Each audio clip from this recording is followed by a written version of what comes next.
भाई सिर साटे की भक्ति है और कछु नहीं बात, सिर के साटे पाइयो अवगत अलख अनाथ। अब शीश कैसे देना है? शीश ये नहीं भाई काट के सिर चढ़ा दे भगवान के चरणों में, ऐसे नहीं। जैसे आपको परसों के सत्संग में सुना था कि गुरुदेव को समर्पण कर दिया जाए। समर्पण का अर्थ यह है कि जो आज्ञा दे वही की जाए, चाहे वो बुरा लग रहा है चाहे अच्छा लग रहा है, उसमें हमारा हित है, अति हित होता है। और संत क्या कहते हैं? भाई बीड़ी शराब मांस तम्बाकू ये मत पीना। संत कहते हैं चोरी जारी नहीं करना, डाके ना डालना, किसी की जेब ना काटना, ये महापाप है तेरे लिए। अपना करके खाना बेटा, भगवान भजना, इससे तेरा कल्याण होगा। और हम यही वचन नहीं मानेंगे तो फिर यहाँ स्कूल में आने की आवश्यकता क्या है? इस विद्यालय में सत्संग में आने की आवश्यकता क्या है? हम गलतियां भी गलती पे गलती करते रहे और फिर सत्संग में भी आ रहे हैं तो वो फेल हो जाएंगे विद्यार्थी, वो पास नहीं हो पाएंगे। और परमात्मा के पाने का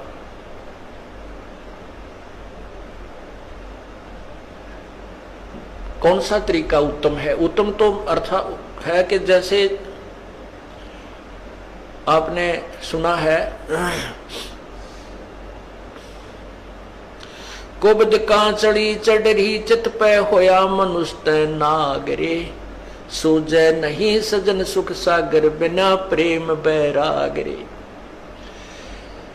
या कुबद कांचड़ी चढ़गी चित पे तो हो रहा मनुष्य नागरे। मनुष्य के कर्म है बुरा काम नहीं करना, किसी की बाल बेटी की तरफ बुरी नजर नहीं रखा, किसी की संपत्ति की तरफ बुरी नजर नहीं रखा है, अपने जैसा दुख सभी का माने, किसी पशु का बेमतलब लठ नहीं मार दे, किसी को नाजायज तंग बिल्कुल ही तंग नहीं करना चाहिए। तो ये मनुष्य के कर्म थे, इनको छोड़कर हम अपने स्वार्थवश ना जाने दूसरे को कितना दुखी कर देते हैं,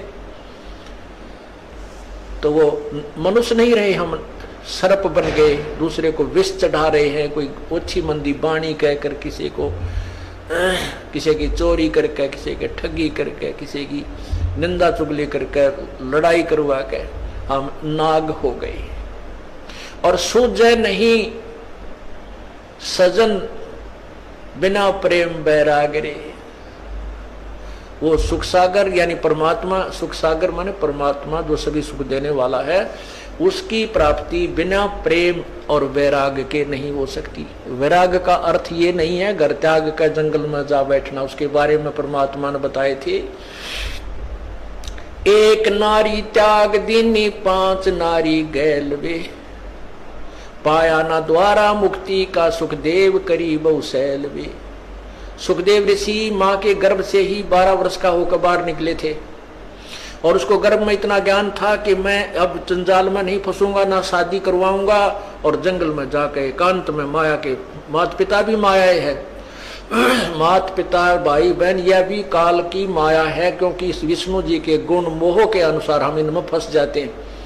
हम नहीं निकल सकते, चाहे तड़कल मर जावा पर नहीं छूट सकते इनसे, फिर ये हमारे साथ ना रहते ना हम इनके साथ रह पाते।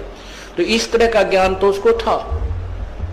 उसने माँ के पेट से निकलते ही अपनी और नाल को भी कंधे पर डाल ली और व्यास जी कहते हैं बेटा मुझे दर्शन दे जा, बेटा मुझे दर्शन दे जा। अरे दर्शन तक दे दे, तेरी 12 साल बाट देखी हमारा छोरा होएगा। तो दूसरी तरफ मुंह किए हुए कहता है कि व्यास जी ना जाने कितनी बार तू मेरा बेटा और मैं तेरा बाप हो लिया, ना मेरा कितनी बार मैं तेरा बेटा तू मेरा बाप हो लिया। ये तो बूंदा जंजाल है, मैं ना देखूं थरे का, ना कदे मेरी भी मैं ना फंस जाऊं।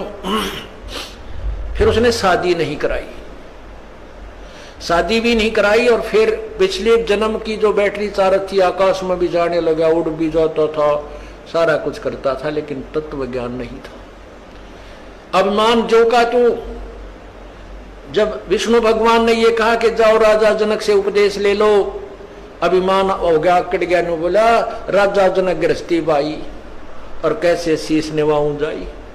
हम सुखदेव बोले ज्ञान विवेक का, अपनी तरफ से बड़ी बुद्धि से बात करी, विवेक के साथ क्या कहता है, हमने स्त्री का मुंह भी ना देखा। यानी राजा जनक को वो घटिया मान रहा था अपने से, क्योंकि वो शादीशुदा है। इसके बारे में बताते हैं पांच एक नारी त्याग दीनी, पांच नारी गैल वे। ये काम क्रोध मोह लोभ अहंकार ये भी तो माया है त्रिगेला। इनको त्याग बेटा, जब जब तू त्यागी बनेगा। केवल एक स्त्री को छोड़कर भाग जाने से तो मोक्ष प्राप्ति नहीं कर सकता। अर्थात परिवार त्यागन मात्र से तेरा कल्याण नहीं है। परिवार में रहे, अपनी भक्ति कर, बच्चों को भी ला लाइन पे।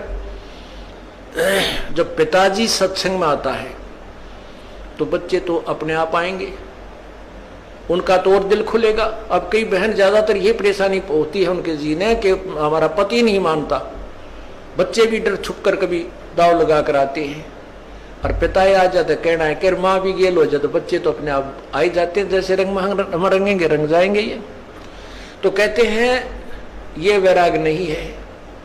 वैराग है, वैराग नाम है त्याग का 5-25 माह। ये सारे शरीर में और इसी में हम रहे, इसका नाम वैराग है। कैसे है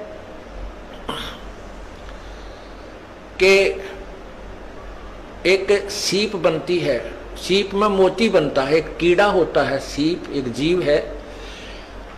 जैसे ये शंख आपने देखे होंगे, ये भी एक जीव से बनता है, ये ऊपर का कवर होता है, उसका शरीर होता है। ऐसी एक सीप होती है और वो खारे समुद्र में रहती है, और खारे समुद्र को वो ग्रहण नहीं करती, उस पानी को ग्रहण नहीं करती मोती बनाने के लिए।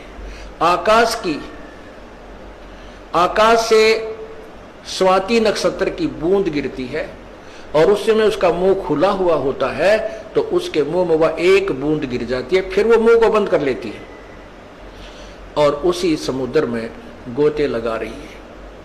तो इसी प्रकार जो संसार भगवान से दूर है वो खारा समुद्र है, और जो सीप यानी जो भक्त आत्मा परमात्मा का नाम लेकर अपना मुंह बंद कर लेती है, संसार की नहीं सुनती, उसकी बातों को अपने अंदर नहीं जाने देती, तो वो राम नाम का मोती बनाकर परिपक्व कर लेती है। तो यहां बताते हैं कि वैराग नाम है त्याग का। न्यो त्याग करना, किसी की सुननी है नहीं, कोई क्यों में बांधा, कहें जाओ भाई तुम अपने राजी, हम और भक्ति करें, ये है त्याग वास्तव में। ना किसी का बुरा माने, कोई गलत कह रहा कह ले भाई तेरी इतनी सोच है, और अपना अपने उद्देश्य से दूर ना हो, उसे वंचित ना हो।